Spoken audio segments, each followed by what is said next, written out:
نظم پڑھی، تم بالکل ہم جیسے نکلے، جس کی بڑی داد دی گئی، ہمارے لبرل دوستوں نے بہت پسند کیا۔ آخر ہم سب لوگوں نے یہ سنا ہے کہ وہاں ایک نیا دور آیا ہے، ایک ایسا دور جو ہم نے یہاں پر بھی بہت حد تک دیکھا ہے، مذہبی جنون، انتہا پسندی کا۔ ہم نے یہ بھی سنا ہے یہاں پر کہ پچھلے سے پچھلے سال وہاں پر ایک پروگرام شروع ہوا تھا گھر واپسی کے نام سے، جس میں ان لوگوں کو دعوت دی گئی جو غیر ہندو ہیں، دعوت دی گئی کہ وہ مسلمان بنیں۔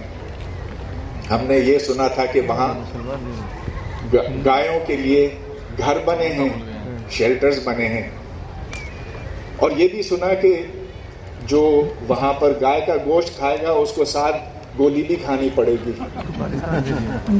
پھر اخبارات میں آپ نے یہ بھی پڑھا تھا کہ پردھان منتری نریندر مودی گئے تھے کسی ہسپتال کے افتتاح میں، جہاں انہوں نے یہ فرمایا کہ پلاسٹک سرجری ہمارے ہاں یعنی کہ قدیم ہندوستان میں ہزاروں سال پہلے ہوا کرتی تھی، اور کہ یوں ہی پربھو گنیش کی سون بنی تھی، آخر کوئی پلاسٹک سرجن تو ہوگا جس نے یہ کیا ہو۔ میں نے یہ سب کچھ سنا تھا، آپ نے بھی سنا تھا، لیکن میں خود اپنی آنکھوں سے یہ دیکھنا چاہ رہا تھا کہ آخر وہاں پر کیا ہو رہا ہے، کیا اس میں مبالغہ آرائی ہے، کتنی باتیں گھڑی گئی ہیں، کتنی باتیں سچ ہیں۔ تو جب مجھے حیدرآباد لٹریری فیسٹیول سے دعوت ملی کہ میں وہاں پر آؤں اور شریک ہوں ان کے فیسٹیول میں، تو میں نے بغیر کسی جھجک کے اسے قبول کیا، اور ساتھ ہی ساتھ میں نے اپنے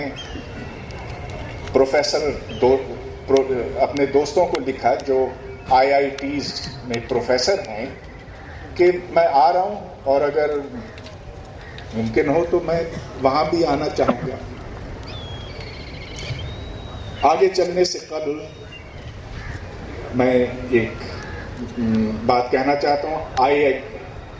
I know that there is a linguistic divide in this audience, and that those who don't know Urdu have no idea of what I'm saying. I'm describing my visit to India 3 weeks ago, where I was inspired by the question that Famida Riaz had placed.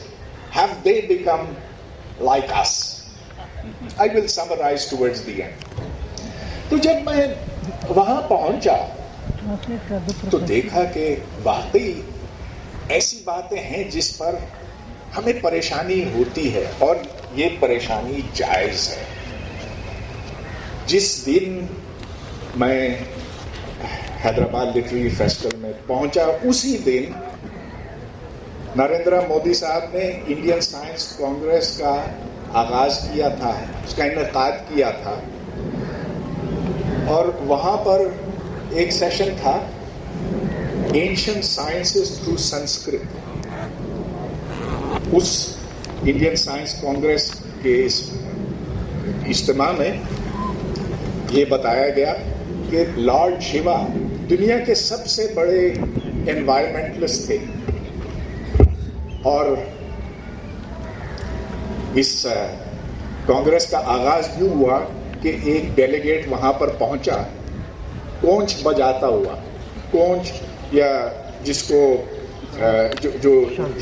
شانک بھی کہتے ہیں، ایک سیپی جیسی چیز ہے، بڑی چیز، اس لیے کہ نہ صرف پھیپھڑے اس بجانے والے کے بہتر ہوں گے لیکن سننے والے کے بھی ہوں گے، اور اس کے ساتھ ساتھ پیٹ کے مسلز بھی، کچھ ریکٹل مسلز کو ایکسرسائز ملے گی تاکہ اگلی صبح آپ کو پیٹ خالی کرنے میں آسانی ہو۔ خیر یہ تو میں نے اخبار میں پڑھا تھا، لیکن جب میں مختلف IITs میں گیا، IIT بمبئی، گاندھی نگر دلی، اور مختلف IITs، Indian institute of information technology, مختلف کالجز میں بھی، اور ایسے اجتماع بھی جہاں بہت سے لوگ تھے. تو مجھے موقع ملا کہ میں ان سے گفتگو کر سکوں اور میں ان کی باتیں بھی سن سکوں. جو میرے دوست تھے سائنسی، جو سائنس کے میدان میں کام کرتے ہیں، ان سے جو مجھے توقعات تھی وہ تو پوری ہوئی. انہوں نے کہا کہ یہ تو ساری فضول باتیں ہیں جو آج کل کی جا رہی ہیں، یہ جو ہندو مت اور سائنس کو جوڑا جا رہا ہے یہ سوائے فضولیات کے اور کچھ نہیں ہے. اور میں نے جگہ جگہ اس کی تنقید بھی سنی. لیکن مجھے پریشانی اس بات سے ہوئی کہ بعد میں لوگ میرے پاس آتے گئے اور انہوں نے کہا کہ پرویز صاحب، آپ نے سنا ہے سشروتا کا نام؟ وہ بڑے سرجن تھے، انہوں نے سب سے پہلے رائنوپلاسٹی کی تھی، یعنی کہ ناک کو سیدھا کرنا. اور یہ اس زمانے میں جب سرجری ہوتی ہی نہیں تھی. ایک نے آ کے مجھ سے کہا، آپ آریہ بھٹا اور بھاسکر آچاریہ کا نام نہیں جانتے؟ میں نے کہا بہت اچھی طرح سے جانتا ہوں، میں نے ضرور ان کے بارے میں پڑھا ہے، بہت بڑے ریاضی دان تھے، مگر چلیے آگے کیا؟ تو اس پر وہ تھوڑے خاموش ہو گئے. پھر کسی نے آ کے کہا مجھ سے، یسکا کے بارے میں پڑھو، سنکرا، نگرجنا. میں نے کہا ٹھیک ہے، جب میں گھر واپس جاؤں گا تو گوگل کر کے دیکھ لوں گا کہ ان لوگوں نے کیا کچھ کیا. لیکن چلیے، اب آپ ماضی میں کیوں رہتے ہیں، آگے چلیے.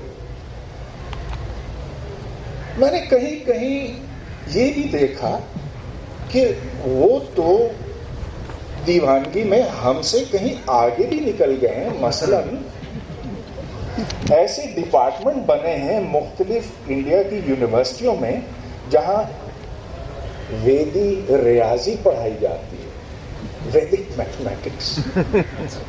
اب تک خدا کا شکر ہے ہمارے ہاں ایسا نہیں ہے.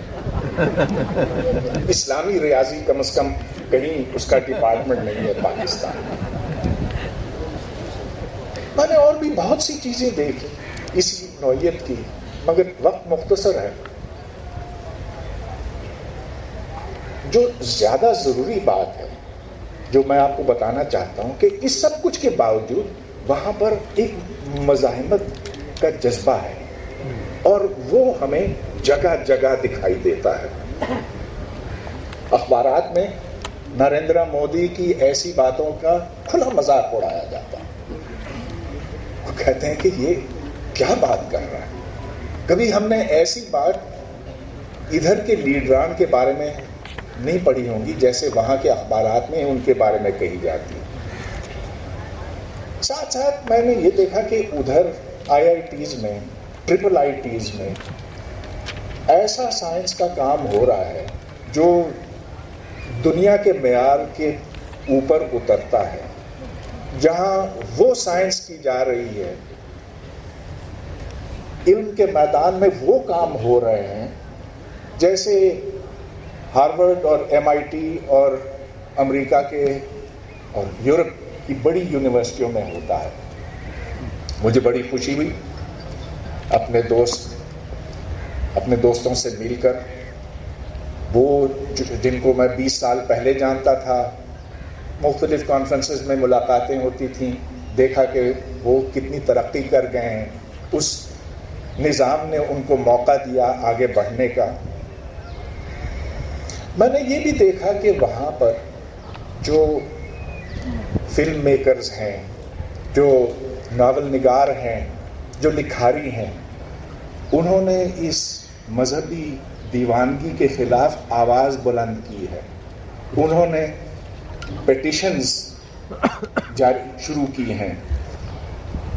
ایک پیٹیشن اس کے اوپر تھی کہ 3 بڑے انڈیا کے ریشنلسٹ، عقل پرست، پروفیسر کلبرگی، ڈاکٹر نریندر دابولکر، شری گووند پنسرے، ان کو بے دردی سے قتل کیا گیا تھا. تو اس پر 1000 ایکیڈیمکس نے، پروفیسران نے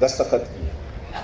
ہمارے ہاں ایسا نہیں ہوتا. ہمارے ہاں 10 لوگ بھی نہیں ملیں گے جو اتنی جلدی ایک ایسی چیز کے اوپر آواز اٹھا سکیں.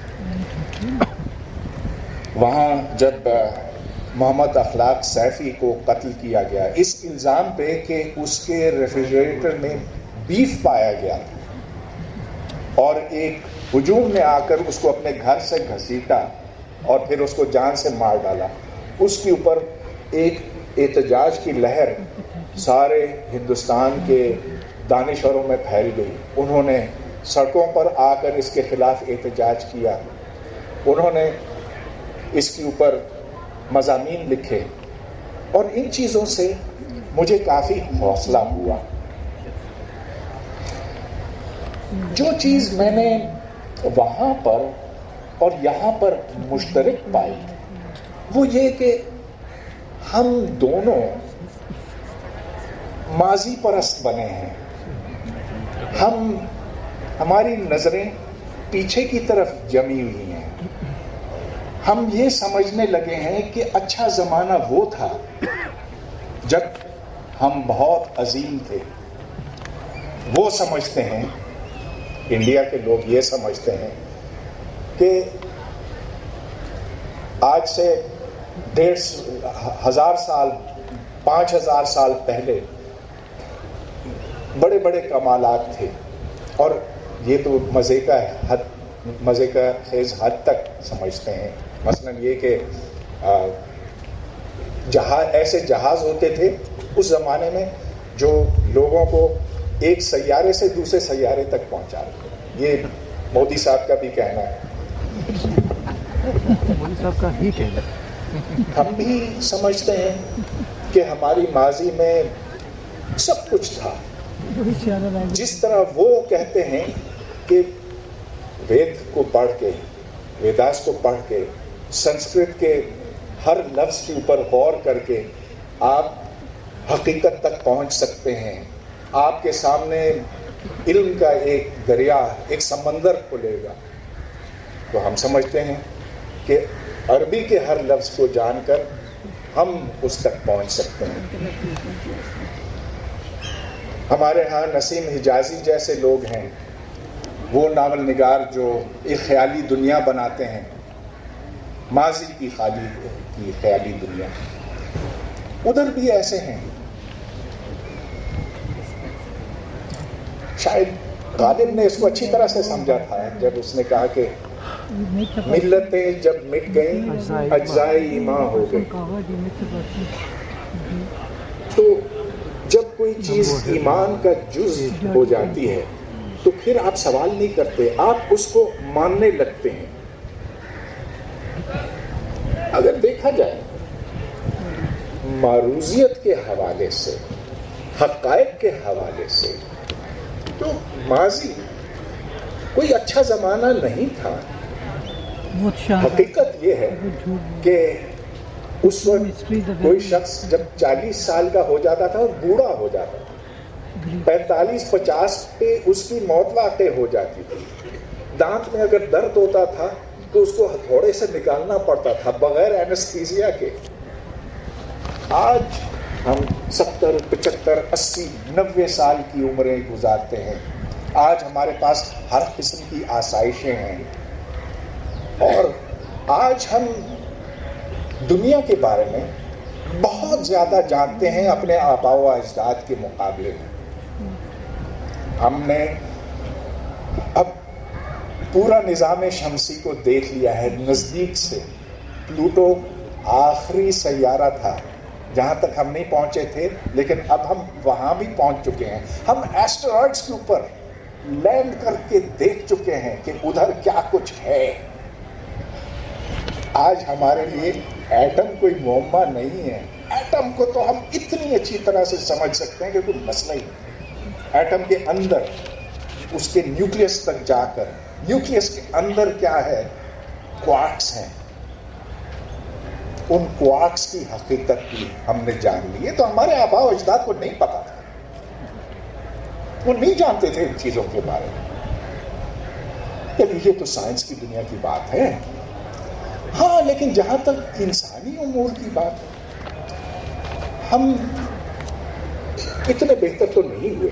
آج بھی جنگیں ہوتی ہیں، آج بھی فسادات ہیں، آج بھی ایسا ہے کہ ایک سماج کے اندر لوگ مل بیٹھ کر ساتھ رہ نہیں سکتے، جھگڑے ہیں، یہ ہیں وہ. لیکن پھر بھی آج ہمارے سماج، اگر دنیا جہاں کو دیکھ لی، اس زمانے میں زیادہ امن ہے، کم لڑائی جھگڑے ہیں، کم لوگ مرتے ہیں. اور ایک بڑی خوبصورت کتاب ہے جو اس حقیقت کو ثابت کرتی ہے. یہ اسٹیفن پنکر کی کتاب ہے The Better Angels of Our Nature، جو ہارورڈ کے ایک پروفیسر کی لکھی ہوئی ہے، اور جس میں دیکھا گیا ہے، جس میں اس نے یہ ثابت کیا ہے کہ جتنی قتل و غارت پرانے وقتوں میں ہوتی تھی، زمانہ قدیم میں ہوتی تھی، اس سے آج کل کہیں زیادہ کم ہوتی ہے. تو میرے ذہن میں ایک سوال ہے جس کا مجھے جواب نہیں ہے، لیکن ایک اتنا اہم سوال ہے کہ آپ بھی اس کے اوپر غور کیجیے گا. ماضی ہمیں پھر کیوں اس کشش کے ساتھ کھینچتی ہے؟ کیوں ہم ماضی کے پرستار بنے ہیں؟ شاید اس لیے کہ زمانہ جدید میں ہم سائنس کے میدان میں اتنے زیادہ کامیاب ہو گئے ہیں کہ اس کامیابی نے ہمیں کنفیوز کر دیا ہے کہ اب جب کہ ہم جانتے ہیں کہ ہمارا ورثہ ڈی این اے سے بنتا ہے، کہ ہم دراصل ایٹم اور مالیکیول اور ان کے مرکبات سے بنے ہوئے ہیں، تو پھر یہ سوال پیدا ہوتا ہے کہ مقصد حیات کیا ہے؟ ہم کیوں آئے یہاں پہ؟ ہم کیوں زندہ رہتے ہیں؟ کوئی اس سے واضح بات نہیں نکلتی کہ ہم یہاں کیوں ہیں.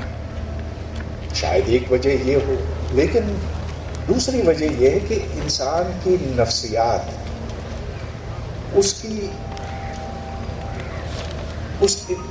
کو ایک سکون دیتی ہے، اور جب وہ نفسیاتی تذبذب کا شکار ہو جاتا ہے، تب اسے پتہ نہیں چلتا کہ وہ کرے کیا. ہم کیوں اس تذبذب کا شکار ہوئے؟ اس لیے کہ زمانہ بہت تیزی سے بدلا ہے. اتنی تیزی سے بدلا ہے کہ ہماری بنیادیں اب ہلنے لگی ہیں. ایک بڑی اہم کتاب ہے ایلون ٹافلر کی، جو سن 70 کی دہائی میں لکھی گئی تھی، جس میں ٹافلر نے یہ بات ثابت کی ہے کہ دنیا میں جو اب معاشرتی تبدیلیاں آئی ہیں اتنی تیزی ہیں کہ زمین ہمارے پیروں کے نیچے ہل گئی اور ہمیں پتہ نہیں چل رہا ہے کہ ہو کیا رہا ہے، اور کہ اس کی وجہ سے آئندہ انسانی معاشرے کے اوپر بڑے بھیانک اثرات ہوں گے. تو شاید یہ وجہ یہ بھی ہے. بہرحال، تو آخر میں ان کے سوال پر دوبارہ لوٹتا ہوں، کیا وہ بالکل ہم جیسے نکلے؟ اب تک تو نہیں. وہاں کوئی ممتاز قادری نہیں ہے جو ایک گورنر کو مارے اور قوم کا ہیرو بن جائے. وہاں کوئی مولانا عزیز نہیں ہے جو ریاست کے خلاف کھلی بغاوت کرے اور ریاست میں اتنا دم نہ ہو کہ اس کو چھو تک سکے.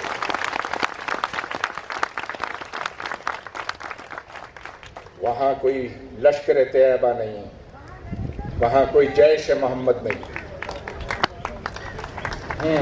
مگر پھر بھی خطرناک لوگ ہیں. وشوا ہندو پریشد، RSS خطرناک لوگ ہیں. RSS ہے جس نے مہاتما گاندھی کو قتل کیا تھا، کروایا تھا. اگر ہمارے ہندوستان کے دوست ان کو قابو نہیں کر پائے تو ہاں، وہ بھی ہم جیسے ہو جائیں گے. اور میں اپنے دوستوں کو وہاں پر یہی کہتا رہا کہ پہچان لو, جان لو, ہم تمہارے سامنے کھڑے ہیں, ہماری طرح مت بنو.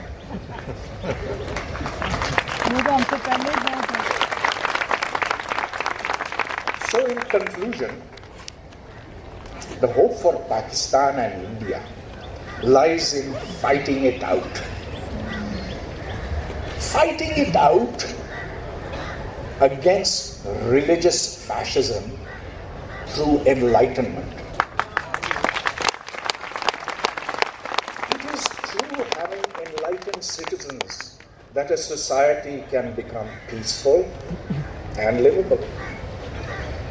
And it is here where art and literature have to play their due roles.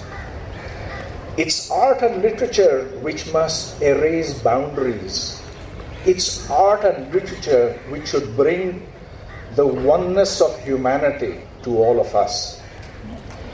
And so, as long as there are literary festivals in Hyderabad, in Jaipur, in Karachi, in Lahore, in Islamabad, and wherever, there will be hope for all of us. So, thank you, Amina. Thank you, Dr. Tawfiq, for having these festivals.